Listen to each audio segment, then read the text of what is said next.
Hi, I'm Dr. Sharbel Hashul, and today let's talk about something a lot of people don't realize even exists: medications that can help lower the risk of breast cancer before it ever starts.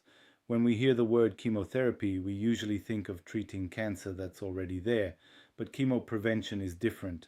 It refers to medications used by people who do not have breast cancer, but who have a higher than average risk of developing it one day. The goal isn't to treat a disease, it's to lower the odds of it happening in the first place. So, who might this apply to? Chemoprevention isn't for everyone, and it isn't a general public health recommendation like exercising or eating well.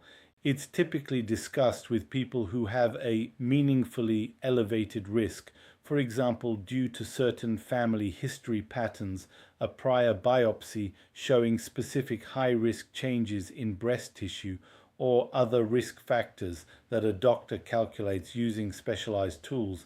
If someone falls into an average risk category, these medications usually aren't part of the conversation at all. Now let's talk about what these medications actually are in plain terms. The two most well-established options are called tamoxifen and raloxifene. Both belong to a class of drugs that block or modify how estrogen interacts with breast tissue. Estrogen is a hormone that in some cases can encourage the growth of certain types of breast cancer cells. By interfering with that pathway, these medications can reduce the risk of developing hormone-sensitive breast cancer, which is the most common type.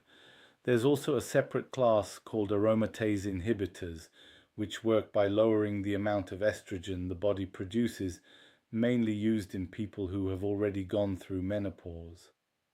These have also been studied for risk reduction in certain higher risk situations. It's worth being really clear about something. These medications reduce risk, they don't eliminate it. Studies have shown they can lower the chance of developing certain breast cancers by a meaningful percentage over several years, but no medication brings risk down to zero, and they don't protect against every type of breast cancer, particularly those that aren't hormone sensitive. And just like any medication, these come with potential side effects, and the balance of benefits versus risks is different for every person. Some of these medications can affect the uterus lining, increase risk of blood clots, or cause menopause-like symptoms such as hot flashes. This is exactly why chemoprevention is never a one-size-fits-all decision. It has to be weighed carefully, based on someone's personal risk level, their overall health, their age, and their own preferences and values. This is also why it's not something someone starts on their own or based on something they read online. It really requires a detailed conversation with a doctor, often involving a formal risk assessment, to understand whether the potential benefit outweighs the potential downsides for that specific person. Here's the practical takeaway. If you've been told you have a higher than average risk of breast cancer, whether because of family history, a genetic finding, or a prior biopsy result, it's worth asking your doctor directly whether chemoprevention is something relevant to discuss for you. Bring it up by name if you're curious. Ask what your personal risk actually is and what the realistic pros and cons would be in your specific case.